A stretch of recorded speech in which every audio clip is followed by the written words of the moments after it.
लगातार आज तक की टीम बैटल ग्राउंड पर डटी हुई है। एक एक तस्वीर, पल पल बदलते हालात से जुड़े अपडेट्स हम आप तक पहुंचा रहे हैं। देखिए मेरी सहयोगी श्वेता सिंह की ये ताजा रिपोर्ट।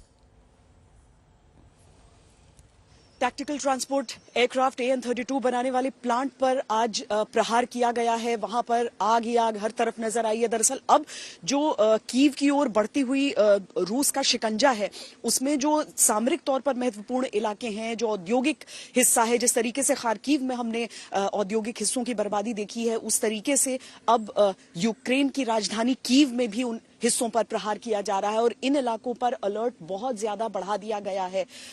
जिस इलाके में हम मौजूद हैं, यहां से बहुत स्पष्ट धमाकों की आवाजें बार बार रह रह कर आ रही हैं और एक तरह से वो आशंकाएं गहराती जा रही हैं कि कीव कब तक रूस के शिकंजे से दूर रह पाता है।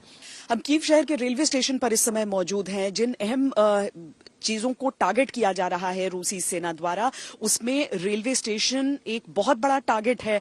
बहुत बड़ी संख्या में लोग यहां से तो निकल चुके हैं, लेकिन ये समझिए कि पश्चिमी हिस्से से यूक्रेन के बाकी हिस्सों तक जो सप्लाईज आते हैं, उसके लिए रेलवे लाइन बहुत अहम है और हमेशा आशंका रही है कि अगला टारगेट रूस का क्या हो सकता है। अगर उसे वाकई सप्लाई लाइन को काटना है तो उसे इन रेलवे ट्रैक्स पर प्रहार करना होगा, क्योंकि दूसरे देशों से जो सामान आ रहा है, क्योंकि हवाई स्पेस खुला पर आपको यूक्रेन के जो विमान है वो उड़ान भरते नजर नहीं आते हैं, वहां पर बहुत बड़ा खतरा रूस के विमानों से रहता है, हवाई हमले होते हैं। तो इसीलिए रेलवे लाइन के जरिए ये सारी सप्लाई ट्रेनें लगातार चलती हैं और निर्बाध चल रही हैं। तो यहां से जब निकलते हुए लोगों को शुरुआती दिनों में हमने देखा था, लगभग 10 लाख लोगों ने कीव शहर से पलायन किया था।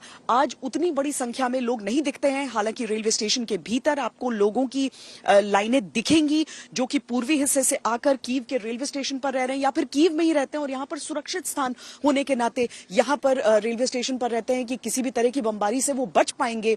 पर कीव में जिस तरह की बमबारी चल रही है, जो सबर्ब्स के इलाके हैं, वहां से जिस तरीके से बार बार बमबारी की तस्वीरें सामने आती रहती हैं, उन सारी चीजों के बीच लोगों के लिए इस रेलवे स्टेशन से महफूज जगह बहुत कम ही है। लेकिन अब पलायन के लिए उतनी संख्या में लोग बचे ही दिखते नहीं हैं। जो लोग बचे हैं कीव में, वो यहीं पर फिलहाल रहना चाहते हैं, छोड़ना नहीं चाहते हैं। कैमरा पर्सन सैयद मोहसिन के साथ श्वेता सिंह, कीव आज तक।